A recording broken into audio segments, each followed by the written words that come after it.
Assalamualaikum warahmatullahi wabarakatuh. Bismillah, alhamdulillah, assalatu wassalamu ala rasulillah wa ala alihi wa ashabihi wa man tabi'ahuda wa ba'du.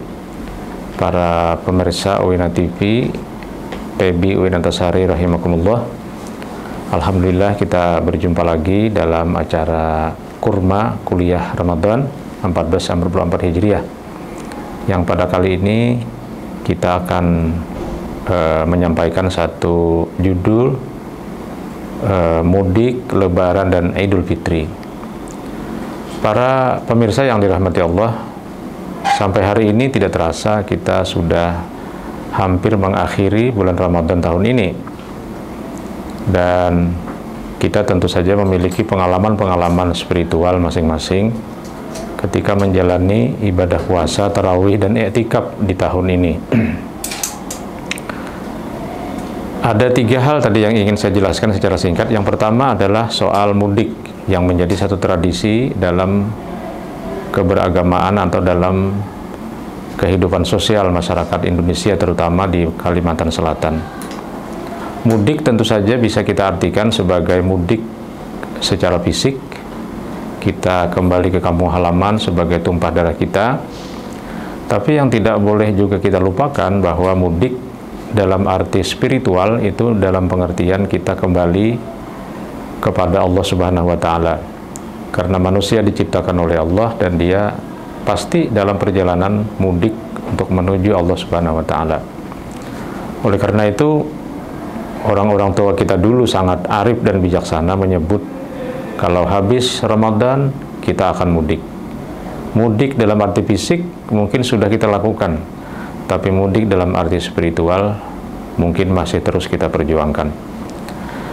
Allah Subhanahu wa Ta'ala menjelaskan misalnya di dalam Al-Baqarah, inna lillahi wa inna ilaihi raji'un, bahwa kita ini adalah bersumber atau berasal dari Allah dan kita dalam proses mudik atau kembali kepadanya.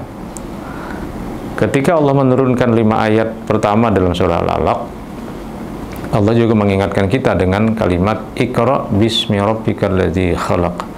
Bacalah dengan nama Tuhanmu, yang Tuhanmu itulah menjadikan kamu. Jadi membaca kepada asal kejadian kita dan siapa yang menjadikan kita. Itulah hakikat mudik.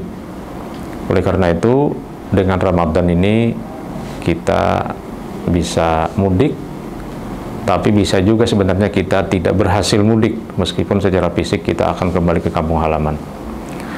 Yang kedua yang sering kita pakai juga adalah kalimat lebaran. Lebaran itu dari kata lebar yang ditambah akhiran an.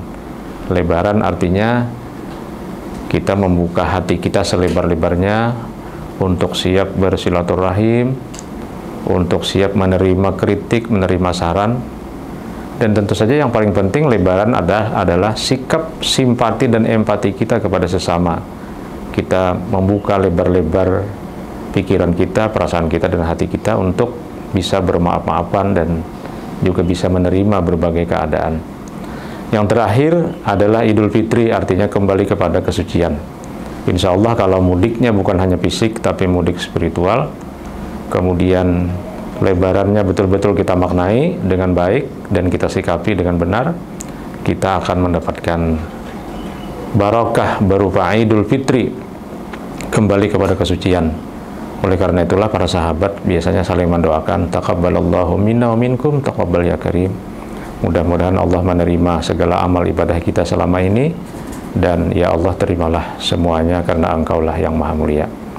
Itulah sedikit soal mudik, lebaran, dan Idul Fitri. Para pemirsa, selamat Idul Fitri 1444 Hijriah. Taqabbalallahu minna wa minkum taqabbal ya karim. Wassalamualaikum warahmatullahi wabarakatuh.